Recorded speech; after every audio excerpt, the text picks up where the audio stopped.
So friends, cyber security basic series में मैं आज आपको सॉक या सिक्योरिटी ऑपरेशन सेंटर के बारे में बताऊंगा। इसमें हम कुछ टॉपिक्स कवर करेंगे। जैसा कि आप अपनी स्क्रीन पे देख पा रहे होंगे, तो सॉक एसेंशली क्या होता है, किसी भी ऑर्गेनाइजेशन के अंदर एक ऐसी सेंट्रल हब या कमांड पोस्ट होती है जिससे लोग कॉन्टीन्यूसली सिक्योरिटी मॉनिटर करते रहते हैं ऑर्गेनाइजेशन की। ओके, सिक्योरिटी पॉस्चर की सारे सिस्टम सिक्योर हैं या नहीं है, और अगर इश्यूज़ हो रहे हैं तो उसको मैनेज करते हैं। सबसे सिंपल डेफिनेशन है ये। ओके, अब मैं अगर बेसिक्स पे जाऊँ तो सबसे इम्पॉर्टेंट बात ये है कि बिजनेसेस को साइबर सिक्योरिटी चाहिए क्यों। ओके, तो आमतौर पे क्या होता है, जैसे कोई भी बिजनेस होगा वो आईटी यूज़ कर रहा है। जैसे बैंक्स का एग्जांपल लें तो बैंक्स की क्या होगी, मोबाइल ऐप्स होती है ताकि मेरे आप जैसे लोग लॉग इन कर सकें और अपनी ट्रांजैक्शंस कर सकें। उनकी अगर स्टॉक मार्केट में वो लोग हैं तो उनकी स्टॉक ट्रेडिंग की ऐप होगी, उनकी इंश्योरेंस की ऐप्स होती हैं, और सिमिलर उनकी सब हर चीज़ की डेस्कटॉप वेबसाइट होती है। तो ये उनकी कस्टमर साइड है, यानी एक्सटर्नल वेबसाइट्स है।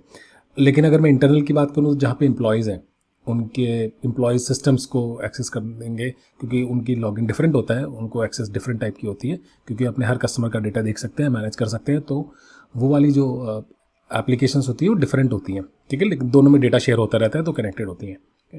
तो सबसे पहले कोई भी बिजनेस जब साइबर सिक्योरिटी के बारे में सोचता है तो वो अपने बिजनेस में जो आईटी का यूसेज है उसको समझता है, और अकॉर्डिंगली वो रिक्वायरमेंट्स डिसाइड करता है साइबर सिक्योरिटी। जैसे इस बैंक के केस में अगर मैं एग्जांपल लूँ, क्योंकि हम सब बैंकिंग समझते हैं इसलिए मैंने बैंक कंसिडर किया है। तो बैंक की सबसे पहले रिक्वायरमेंट है कि उसके कस्टमर का डेटा हैक ना हो। सेकेंड, हमेशा सिस्टम चलते रहे, तो सब बिजनेस को हमेशा आईटी सिस्टम्स यूज़ करें तो हमेशा ही ये चलना है। ओके, सेकेंड क्या है कि एम्प्लॉयज़ के सिस्टम्स हमेशा चलते रहें ताकि बिजनेस में एक्टिविटी डाउन ना कभी बंद ना हो, ब्रांचेस हमेशा ऑपरेशनल रहें, उनके सिस्टम्स डाउन ना हो। तो ये बेसिक रिक्वायरमेंट है। अगर मैं हाई लेवल पे बहुत रखूँ, ऑफ कोर्स इनको मैं कई लेवल पे डीप डाउन कर सकता हूँ, लेकिन मोस्ट इंपॉर्टेंट पॉइंट क्या है कि बिजनेस को अपनी आईटी नीड्स के हिसाब से साइबर सिक्योरिटी रिक्वायरमेंट डिसाइड कर लेते हैं। ठीक है, उसके बाद क्या करते हैं, वो अटैक्स ना हो उसको प्रिवेंशन सिस्टम्स लगाते हैं। प्रिवेंशन सिस्टम्स का एग्जांपल हो गया ऐसे टूल्स जो अगर अटैक हो रहे हैं रियल टाइम में तो उनको रोक सके। जैसे अगर बैंक की वेबसाइट है वो कभी डाउन ना हो और उस पर अटैक्स अगर कोई कर रहा है, जैसे डीडॉस अटैक होते हैं जिसमें आप वेबसाइट पे बहुत सारा ट्रैफिक भेजते हैं ताकि वेबसाइट लोड ना ले पाए और बंद हो जाए। ओके, तो इसके लिए उनको एंटी डीडॉस सोल्यूशन लगाने पड़ते हैं। ठीक है, अगर उनकी एप्लीकेशंस वेब पे हैं या मोबाइल पे हैं तो उनको वेब एप्लीकेशन फायरवॉल्स लगानी पड़ती हैं। ऐसी फायरवॉल्स होती हैं जो कि वेब एप्लीकेशन को समझते हैं और नॉन अटैक पैटर्न्स के अकॉर्डिंगली ब्लॉक कर देती हैं उस बैड ट्रैफिक को। ठीक है, तो गुड ट्रैफिक होता है जो जेन्युइन ट्रैफिक है, बैड ट्रैफिक है जो मलिशियस ट्रैफिक है जिसका काम आपकी वेबसाइट को हैक करना है, सिंपली। अगर मैं इंटरनल नेटवर्क की बात करूं तो फायरवॉल्स हो सकती हैं, नेटवर्क फायरवॉल्स जिनको हम आमतौर पे कहते हैं, यानी जो नेटवर्क में एक्टिविटी हो रही है उसमें अगर कुछ बैड आ रहा है तो उसको ब्लॉक करती हैं। जैसे मैं अगर कोई वेबसाइट विजिट कर रहा हूँ और उस वेबसाइट से कोई इन्फेक्शन आ सकता है नेटवर्क में या मेरे लोकल सिस्टम में, तो नेटवर्क फायरवॉल्स उसको एनालाइज करती है और ब्लॉक कर देती है। ठीक है, अगर मैं सिस्टम पे बात करूँ तो सिस्टम पे अगर कोई मैंने फाइल डाउनलोड कर ली और फाइल की वजह से इन्फेक्शन कोई हो जाता है तो एंटीवायरस होते हैं, एंड पॉइंट सिक्योरिटी सोल्यूशंस होते हैं, EPP and point protection platforms कहते हैं उन्हें, वो उस फाइल को ब्लॉक कर देंगे। ठीक है, तो प्रिवेंटिव टेक्नोलॉजी यूज होती हैं। तो साइबर सिक्योरिटी में प्रिवेंटिव टेक्नोलॉजीज ये हमने सीखा। तो रिक्वायरमेंट है, रिक्वायरमेंट को सॉल्व करने के लिए आप स्पेसिफिक प्रोडक्ट्स खरीदते हैं जो अलग अलग कंपनीज बनाती हैं प्रिवेंटिव साइड में। अब क्या होता है, क्योंकि प्रिवेंटिव टेक्नोलॉजीज आमतौर पर सिग्नेचर्स या नॉन बैड पैटर्न्स को डिटेक्ट करके ब्लॉक करती हैं, और पैटर्न लाखों करोड़ों में होते हैं, तो डिटेक्शन साइड भी होती है। डिटेक्शन साइड में क्या होता है, ऐसी चीज़ें जो सिस्टम में अलाउड हो गई हैं, नेटवर्क में अलाउड हो गई हैं, एप्लीकेशन में अलाउड हो गई हैं, उसमें से पोटेंशियली क्या बैड हो सकता है। ठीक है, तो ये किस तरह से काम करती हैं टेक्नोलॉजीज़, और आमतौर पे यही सॉक में यूज़ होती हैं। ये रूल बेस्ड हो सकती हैं। जो एनालिस्ट यानी जो लोग इस तरह की टेक्नोलॉजीज़ को समझते हैं, साइबर सिक्योरिटी लोग जो समझते हैं, वो लोग क्या करते हैं, पैटर्न्स बनाते हैं कि उनके हिसाब से नॉन पैटर्न्स क्या हो सकते हैं और अकॉर्डिंगली वो एक्सेस कर सकते हैं। ठीक है, जैसे एक बड़ा ही सिंपल एग्जांपल है कि पहले क्या होता था कि अगर आपने 4-5 बार सिस्टम में लॉगिन कर लिया तो सिस्टम का अकाउंट लॉक हो जाता है, सिस्टम का अकाउंट। ठीक है, लेकिन अगर कोई हैकर है उसको पता है कि 4 बार में अकाउंट लॉक हो जाता है तो 3 ही बार रॉन्ग पासवर्ड ट्राई करे और 3 पासवर्ड लॉगिन के बाद गलत लॉगिन के बाद अचानक सक्सेसफुल हो जाए तो ये ब्रूट फोर्स टाइप का अटैक होता है, ठीक है। तो इस तरह के अटैक्स के पॉसिबल पैटर्न्स पता होते हैं और लोगों को, तो वो इस तरह के पैटर्न से रूल्स डिफाइन कर देते हैं और जब वो रूल्स चलते हैं वो नॉन स्टॉप डेटा मॉनिटर करते रहते हैं और अलर्ट दे देते हैं, ठीक है, नोटिफिकेशन दे देते हैं। अब नेक्स्ट जो टेक्नोलॉजी आती है वो रिस्पॉन्स साइड में आती है, यानी अगर आपको कोई ब्रीच पता चला है, कोई हैक पता चला है, तो उसको हैंडल कैसे करना है। और इसमें टेक्निकल नॉन टेक्निकल दोनों आ जाते हैं। मैंने अभी तक टेक्निकल का एग्जांपल लिया, नॉन टेक्निकल हो गया, जैसे किसी का लैपटॉप चोरी हो गया, जैसे कंपनी के CEO का लैपटॉप चोरी हो गया, तो कैसे हैंडल करना है, क्योंकि उसमें तो क्रिटिकल डेटा है। तो उसके लिए लोग क्या करते हैं, रिस्पॉन्ड प्रोसेस बना लेते हैं, स्टेप्स बना लेते हैं कि हाँ, अगर इस पॉसिबल थ्रेट सिनेरियो में, इस इशू के सिनेरियो में हमें ये सारी एक्टिविटी कैरी आउट करनी है, ठीक है। तो पीपल प्रोसेस और टेक्नोलॉजी का एक फ्यूजन बनता है जो जिससे कि साइबर सिक्योरिटी टीम्स काम करती हैं, ठीक है। तो जो सॉक होती है वो एसेंशियली पीपल प्रोसेस और टेक्नोलॉजी का एक मिक्सचर होता है, जहाँ पे वो कॉन्टिन्यूसली साइबर सिक्योरिटी पोस्चर जो होता है कंपनी का, वो उसको मॉनिटर करते हैं और इंश्योर करते हैं कि साइबर कंपनी हमेशा सेफ रहे, ओके। अब इसमें जैसे कि आप गेस कर सकते हैं, अब तक पहला काम क्या होता है, एसेट्स में क्या आ सकते हैं, लोग, सिस्टम्स, एप्लीकेशंस, जो उनको मॉनिटर करना है उनको पता होना चाहिए सॉक टीम को। फिर उनको पता होना चाहिए कि वो कौन से टूल्स है जो उनको प्रोटेक्ट कर रहे हैं, वो अपडेटेड है या नहीं है, ठीक है, वो प्रॉपर्ली कॉन्फ़िगर्ड है या नहीं है। फिर उसको वो मॉनिटर करते रहते हैं, उनसे जो अलार्म्स से नोटिफिकेशंस आ रहे हैं, अलर्ट्स आ रहे हैं, उनको वो स्क्रीन पे देखते रहते हैं और इन सब को वो डेटा कलेक्ट करते हैं, लॉग डेटा यानी कोई भी एक्टिविटी हो रही है उसको सिस्टम में एक रिकॉर्ड बनाते हैं, उसको हम लॉग कहते हैं। साथ ही साथ वो लोग कॉन्फ़िगरेशन चेंज मॉनिटर करते हैं कि एग्जांपल किसी ने बोला कि इस यूज़र का नया का अकाउंट बना दीजिए इस एप्लीकेशन में, तो वो देखते हैं कि ओके, अकाउंट बनाने से कोई इम्पैक्ट तो नहीं है, किस टाइप की प्रिविलेज है, उसको एक्सेस राइट्स क्या मिल रहे हैं, क्या कर सकता है उस सिस्टम के अंदर, उससे कोई सिक्योरिटी का इशू तो नहीं होगा। इस तरह की चीज़ें मॉनिटर करते हैं। और सिर्फ अकाउंट नहीं, बट सॉफ्टवेयर चेंजेस या कुछ और पैटर्न, अगर सिस्टम की स्टेट चेंज करनी है तो उसका काम भी सॉक का ही होता है, ओके। उसके बाद जब अलर्ट्स आते हैं तो वो क्या करते हैं, उसको बेस्ड ऑन सिवेरिटी यानी इंपॉर्टेंस के हिसाब से वो उसको रैंक करते हैं और हैंडल करते हैं। जैसे एग्जांपल, अगर एक दो यूजर्स को साथ में अलर्ट आया है, एक CFO का सिस्टम है और एक बैंक का टेलर है, तो दोनों में से आप कैसे प्रायोरिटाइज करेंगे किसको हैंडल करना है।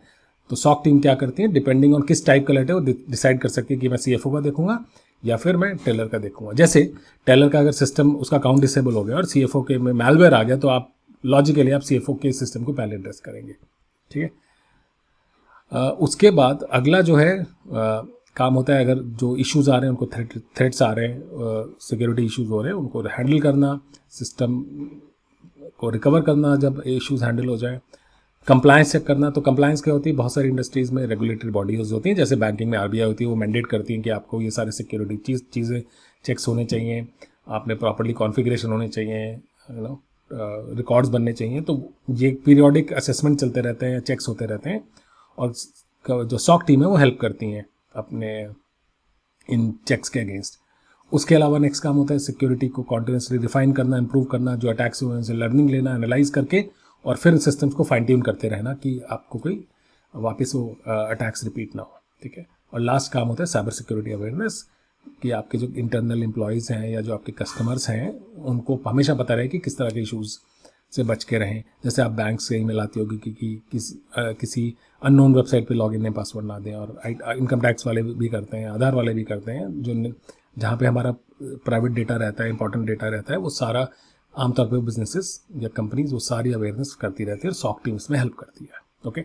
तो ये उनका की एरिया हो गया, ओके। अब बात करते हैं कि वो कौन सी टेक्नोलॉजी यूज़ करते हैं, ठीक है। तो अगर मैं टेक्नोलॉजी की बात करूँ तो यहाँ पे जो टेक्नोलॉजी यूज़ होती है, जैसे SIEM technology, SIEM, security incident and event management, ये टेक्नोलॉजी काफ़ी पुरानी टेक्नोलॉजीज है, 20 साल के करीब तो एटलीस्ट है। मुझे 2007 में याद है मैंने पहला SIEM पे काम किया था। और इस टेक्नोलॉजी का काम क्या होता है, सारे जो भी आपकी इंफ्रास्ट्रक्चर या जो आपकी बिजनेस के अंदर जो भी सिस्टम्स है IT के, उनके लॉग डेटा लेती रहती है, उनका ऑडिट डेटा भी जिसको कहा जाता है कि क्या एक्टिविटी चल रही है, और वो एक जगह पे स्टोर होता है और उस डेटा पे रूल्स लिखे जाते हैं, और इस तरह के पैटर्न्स के जो आमतौर पे प्रिवेंटिव टेक्नोलॉजीज नहीं कर पाई। जैसे एक बड़ा सिंपल एग्जांपल है कि अगर किसी ने वीकेंड पे किसी सर्वर पे लॉगिन किया तो अलर्ट आ जाना चाहिए, जो कि आमतौर पे पॉसिबल नहीं होता। लोग वीकेंड पे ऑफिस के अंदर क्रिटिकल सर्वर्स पे काम नहीं करते, ठीक है। दूसरा हो सकता है, दूसरी टेक्नोलॉजी है वो EDR है और ये आमतौर पे एंड पॉइंट प्रोटेक्शन के साथ चलती है। और EDR का काम क्या होता है, एंड पॉइंट से पे कुछ मान लीजिए मलिशियस एक्टिविटी मिली है तो उसको इन्वेस्टिगेट करने में हेल्प करना। तो जैसे मैंने USB पे लाया और मैंने इंसर्ट करा तो कोई फाइल है, उससे कोई लेट्स से मैलवेयर आ गया, एंड पॉइंट प्रोटेक्शन ब्लॉक नहीं कर पाया क्योंकि नॉन पैटर्न्स पे करते हैं आमतौर पे सॉफ्टवेयर काम। तो EDR क्या हेल्प करता है सॉफ्ट टीम को, वो इन्वेस्टिगेट करता है कि प्रशांत पेन ड्राइव लाया था, किस दिन लाया था, किस टाइम पे लाया था, उसने सिस्टम में क्या किया, क्या उसने फॉर्मेट किया, या सिस्टम में सिर्फ एक जगह जाके इंस्टॉल हो गया, मेरे सिस्टम से दूसरे सिस्टम पे तो नहीं गया अटैक करने के लिए, ठीक है, अभी क्या डेटा भेज रहा है। तो EDR इस तरह की एक्टिविटी करता है और इसका फुल फॉर्म है again and point detection and response. Okay, और आजकल बहुत सारी कंपनी EDR EPP एक ही प्रोडक्ट के अंदर बनाते हैं, पहले डिफरेंट प्रोडक्ट हुआ करते थे। ओके, थर्ड जो टेक्नोलॉजी सॉक की टीम के पास होती है वो है threat intelligence. Threat intelligence essentially database होता है नॉन बैड इंडिकेटर्स का, और इंडिकेटर्स यानी ऐसी वेबसाइट्स, IP एड्रेस, URLs जैसे पेजेस हो गए जो पता है जहाँ से अटैक आता ही आता है, ठीक है। तो ये कंपनीज क्या करती हैं, नॉन स्टॉप इंटरनेट पे सर्च करती रहती हैं, automate using software of course, कई बार मैनुअल भी, और डेटाबेस बना लेती हैं और इस डेटाबेस को सेल करते हैं, फ्री में भी अवेलेबल है ऑफ कोर्स।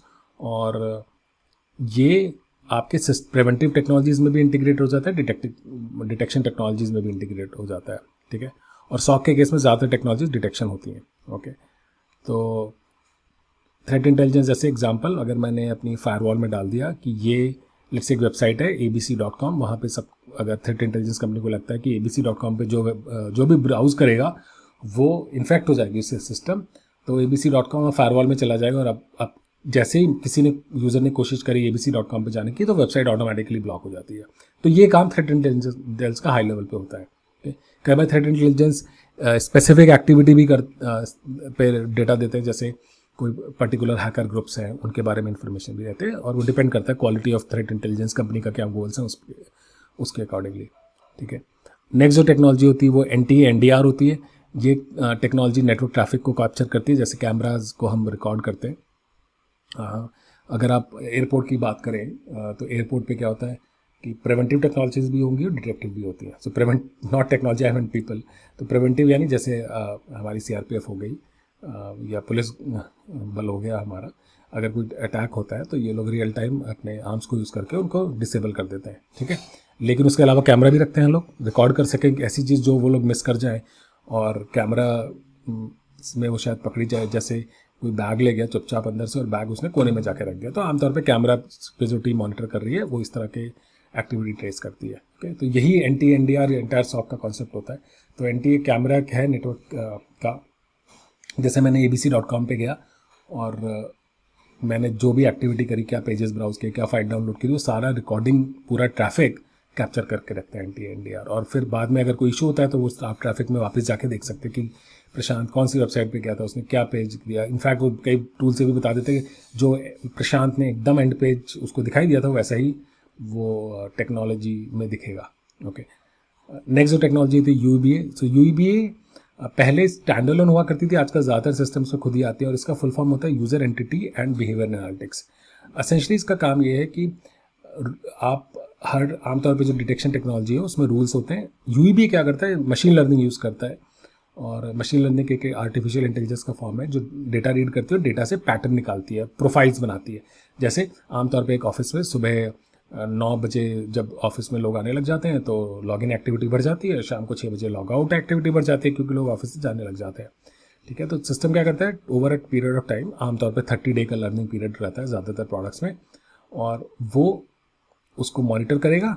ओके, और अगर वो देखेगा कि अचानक एक वीकेंड पे 10 लोगों का लॉगिन हुआ है तो सिस्टम से कि ये मैंने एक्टिविटी पहले कभी नहीं देखी, प्लीज़ इन्वेस्टिगेट, वो अलार्म बन के सिस्टम पे आ जाएगा और सॉक टीम उसको एनालाइज कर सकती है। तो UEBA, SIM, EDR, threat, NTA-NDR इन सब के साथ इंटीग्रेट हो जाता है आमतौर पे। पहले क्या होता था, डिफरेंट प्रोडक्ट्स आते थे, आजकल ज़्यादातर प्रोडक्ट्स में मशीन लर्निंग आ गई है तो वो खुद ही प्रोफाइलिंग होती रहती है। तो NTA-NDR आजकल UEBA के साथ आते हैं, EDR UEBA के साथ आते हैं, SIM UEBA के साथ आता है, और कई डेडिकेटेड प्रोडक्ट्स भी हैं जो सिर्फ UEBA भी करते हैं, ठीक है। अगली जो टेक्नोलॉजी यूज़ होती है सॉक में वो सैंडबॉक्सिंग होती है। सैंडबॉक्सिंग एक सिमुलेटेड एनवायरनमेंट में फाइल एग्जीक्यूशन को करने को कहते हैं। एसेंशली इसका पर्पज़ ये होता है कि अगर कोई वो फाइल कुछ मलिशियस एक्टिविटी कर रही है यानी बैड एक्टिविटी कर रही है, जैसे मैंने कोई फाइल डाउनलोड करी PDF और वो अचानक रन होके और मैं जो टाइप कर रहा हूँ वो रिकॉर्ड करने लग जाए, स्पाइंग करने लग जाए, इन्फॉर्मेशन स्टील करने लग जाए, तो सैंडबॉक्सिंग ये रिकॉर्ड करता है और अलर्ट दे देता है। ठीक है, तो सॉक टीम्स को अगर इस तरह की कोई इन्वेस्टिगेशन करनी है तो टेक्नोलॉजी को यूज़ करते हैं। ठीक है, नेक्स्ट जो टेक्नोलॉजी होती है सोर होती है, पर मैं सोर को बाद में कवर करता हूँ, पर डिसेप्शन पे आता हूँ। डिसेप्शन एक ऐसी टेक्नोलॉजी जो बड़े कंपनीज में यूज़ होती है, जो बड़े सोफिस्टिकेटेड हैं और साइबर सिक्योरिटी में काफ़ी एक्सपर्टीज़ रखते हैं। और इसका काम क्या होता है, फेक एनवायरनमेंट बनाना। फेक एनवायरनमेंट इसलिए, जैसे आपने घर में एक तिजोरी बना दी, तिजोरी के अंदर आपने एक फेक हार रख दिया और चोर आए और आपके हार के पीछे और उनको जैसे ही खोले, अरे वाह मेरे को तो हार मिल गया, लेकिन हो क्या रहा है, आपने कैमरा भी लगा रखा है और देख रहे हो घर में क्या ढूंढ रहा है।